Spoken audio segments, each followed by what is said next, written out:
The sacred groves that we see across India are biodiversity rich forests that have enjoyed a protected status for hundreds and maybe thousands of years. They hold a lot of value from the point of view of conservation. But the locals who have protected these forests for generations, in today's age of commerce, are we really incentivizing them to continue protecting these sacred groves? Let us listen to Dr. Archana Godbole of Applied Environmental Research Foundation as she tells us how they were able to generate revenue for the locals from the forest produce of these sacred groves, thereby giving the locals a new reason to protect the groves.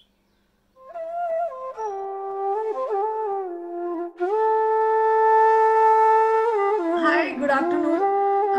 Again, it's a good idea to talk to everybody and bring in the story of what it means by conservation on the ground and how we need to look at traditions. We need to look at the need of the hour, that is, local communities' benefits. And again, how we re-establish the connection. That is the main thread of our work and ideas. Today, I would be very happy to discuss the story which we call the Sacred Connection or Seeds of Hope. It is about the wonderful, majestic birds, great hornbills, Malabar pied hornbills, sacred forests, and community-based conservation. We all know and heard about sacred forests or sacred groves. In India, they're available almost in every state, barring a few states like Punjab. This is a traditional practice of saving forests. This tradition is very strong and prevalent in northern Western Ghats and Western Ghats in general. Western Ghats is a mountain range running parallel to the India's west coast, and this mountain chain is responsible for rainfall in peninsular India. Western Ghats are also known as Sahyadris. Western Ghats is a global biodiversity hotspot. We all know that global biodiversity hotspot, they have a lot of endemic species and at the same time facing a lot of threats for this valuable biodiversity. Applied Environmental Research Foundation has been working in northern parts of Western Ghats for the last 25 years with the objective to achieve conservation of the biodiversity. Northern Western Ghats, they cover vast landscapes in Ratnagiri, Sindhudurg and Raigad district in Maharashtra, known as Konkan. We have been working in this area for the last 25 years, and the major challenge of biodiversity and forest governance in this area is the lack of legal protection or lack of protected areas. In this area, there are only 11 smaller protected areas.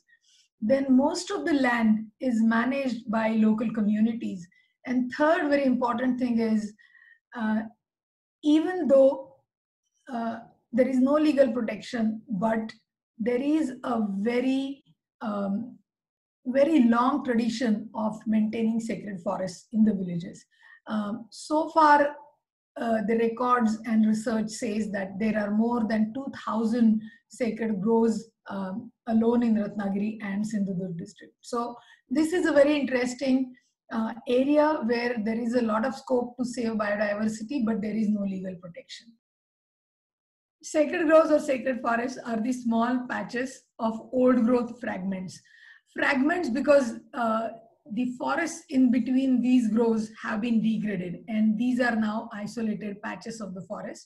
They harbor a lot of biodiversity, including plants, animals, including mammals and butterflies and insects and amphibians, reptiles, caecilians, and so on. These forest patches are extremely important also in the cultural life of people. These forest groves are called as Devrai or Devrahati in this region in the northwestern Ghats. It literally means the abode of God or home of God. These forest patches, they also have immense importance in the cultural life of people.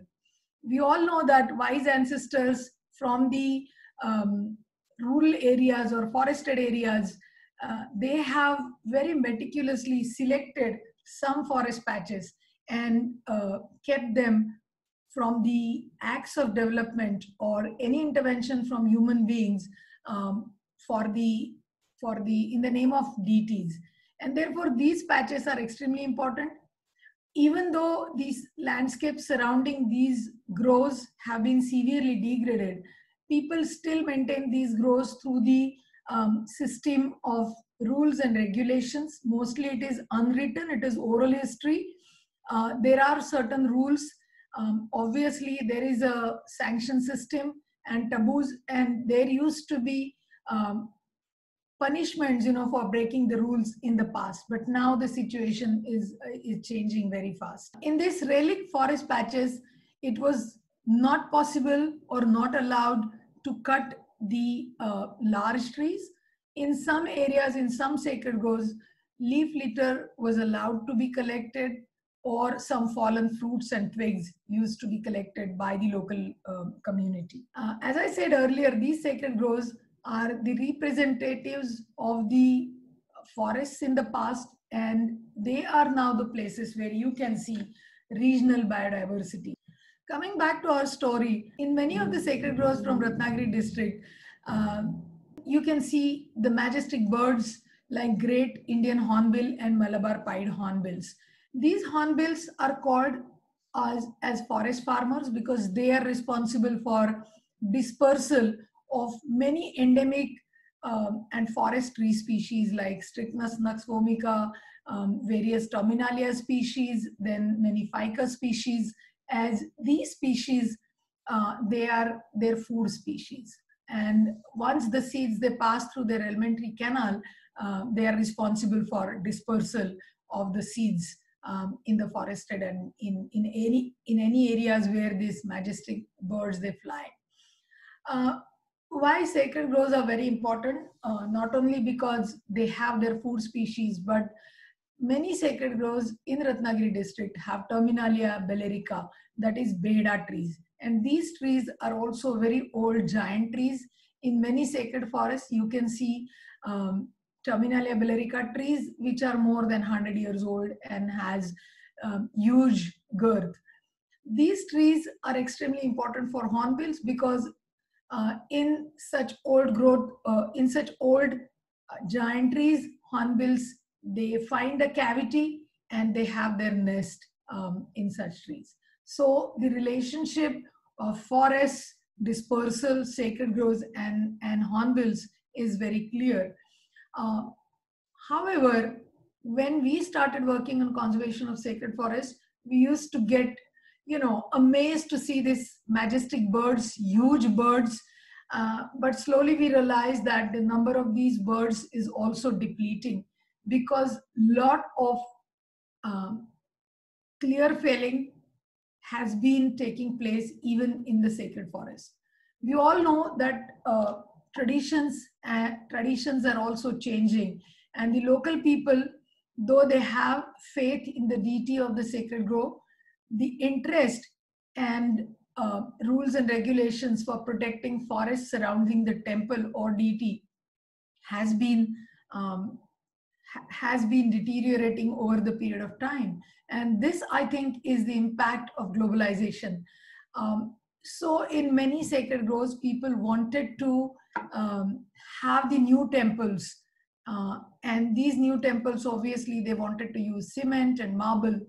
Obviously, the expensive material to be used for renovation of temple, in many cases, local people with collective decision through the permission of God, through certain religion rituals, they have cut the trees within the sacred forest and could get money to renovate the temples. So we realized that there is a threat, and of course there are many other threats to the sacred forest, sacred groves also, there is a lot of encroachment for expansion of agriculture.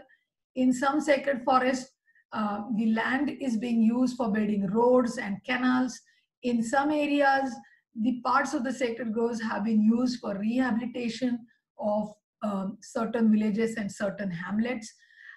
It is mainly because many of the sacred groves, they also have the traditional water harvesting systems there. So it is easy to figure out the place for rehabilitation as water is available in plenty. So these sacred groves, they are facing lot of issues, and it is extremely difficult to generate that cultural connection or the sacred connection with the sacred forest again, with the communities. People earlier used to have faith, and they were believing that if I cut a tree or if I collect certain things from the sacred grove which was not allowed, I will be punished by the god. But that faith has also deteriorated over the period of time. And it has been a big problem, therefore, for us when we started talking to people that we need to maintain and protect the sacred groves, but then how and what kind of benefits we can bring for local people from the sacred grove was the biggest question in front of us. Our problem here was, how to rebuild that cultural connection, sacred connection, and how to demonstrate that the sacred groves also can bring some benefits. We realized that Terminalia bellerica trees were in abundance once upon a time, but in sacred groves you can still find a few of them. When we started studying the hornbills and their nesting behavior, we found out that out of 33 nesting sites which we are protecting for last, say, 6 to 7 years, almost 20 sites are on Terminalia bellerica trees, and they are inside the sacred forest. So then we realized that we would like to maintain the sacred forest, protect them. We also need to protect the hornbills, because hornbills are important for this open access landscape, because there are no protected areas, as I said earlier, and the dispersal and natural regeneration within these forest landscape is totally dependent on birds like hornbills. And therefore, very rightly, hornbills are called as forest farmers, because they are the ones who are sowing seeds of trees in the forest. So we realized that we need to demonstrate how we can make best use of this little story for conservation and attracting people's attention. And once people understand the benefits, they will participate and they will collaborate, and ultimately they will take responsibility of protection of these sacred forests. We all know that Terminalia bellerica fruits are extremely important, as they are one of the ingredients of very well-known and proven Ayurvedic medicine called Triphala. Triphala is a traditional Ayurvedic medicine used against constipation.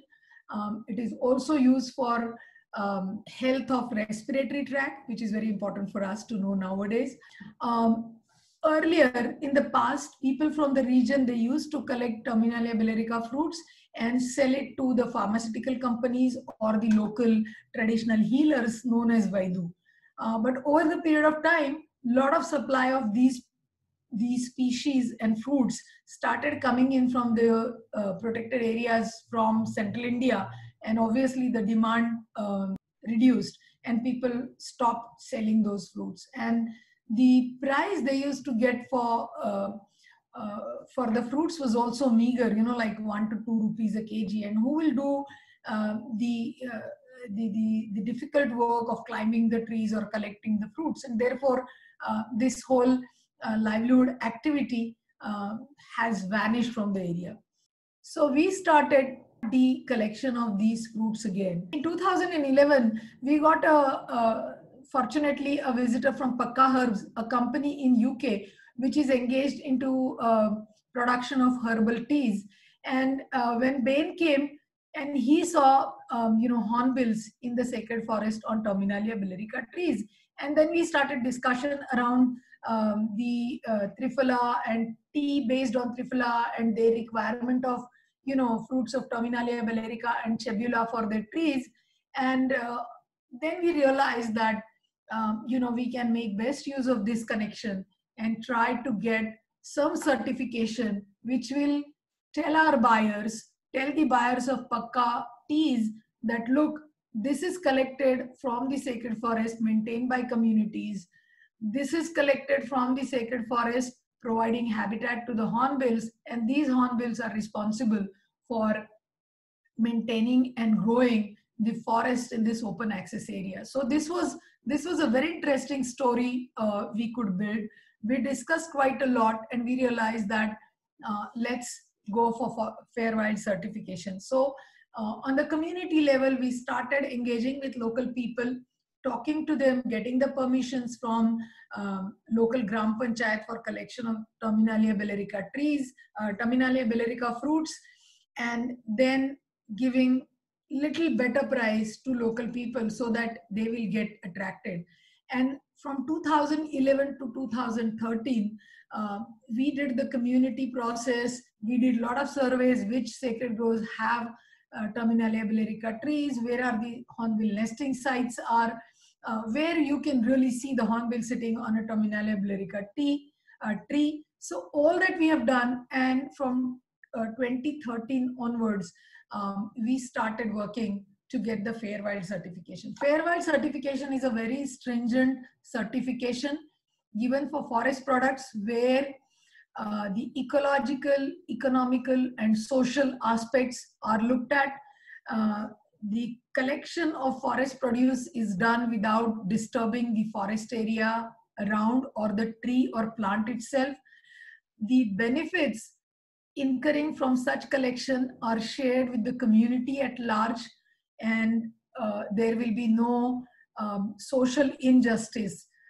That means all the strata of the society within a community will get benefits. So in short, this is a very stringent certification protocol, but we started working on that, and from 2014 till date, we have been getting Fair Wild certification for all our sacred grove sites from Sangameshwar for collection of Terminalia bellerica. And this whole process brought a lot of benefits to the local people, because they started getting more than 18 rupees per kg of Terminalia bellerica fruits. Then we also started the center where these Terminalia bellerica fruits are processed. So it's not like you just collect the raw material and send it to some other country or some other area or region within the country, and the benefits of processing will be given to someone. So we started the processing center in the nearby industrial area, and about 20 women, they get seasonal employment at this center.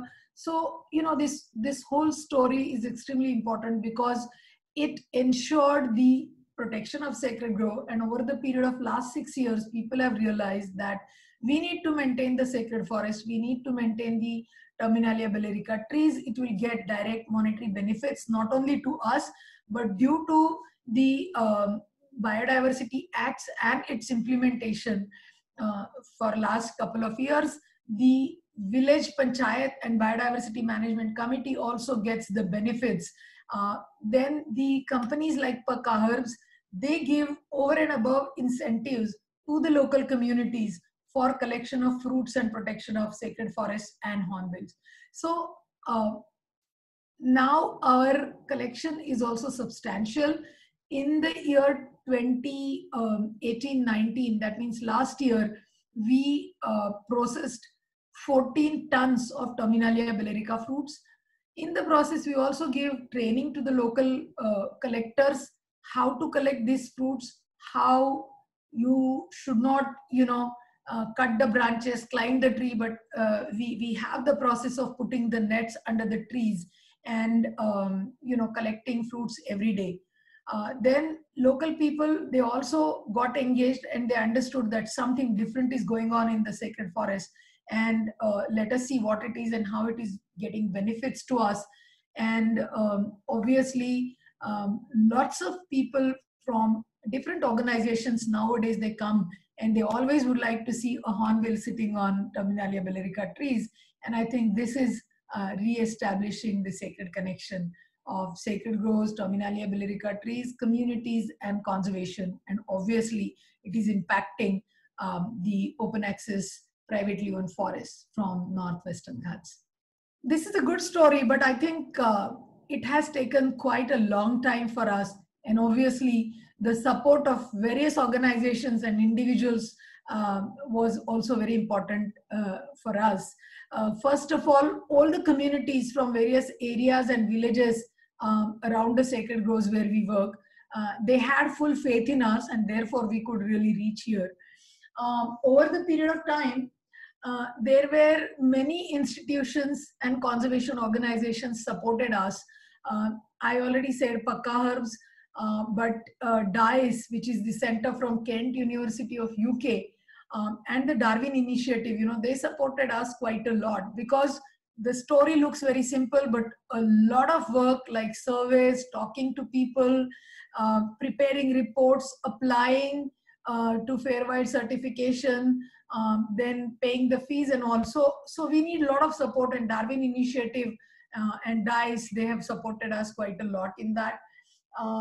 Then I also would like to appreciate the support of Critical Ecosystem Partnership Fund over the period of 4 to 5 years. That helped us quite a lot to work with communities and engage with many more organizations to take this further.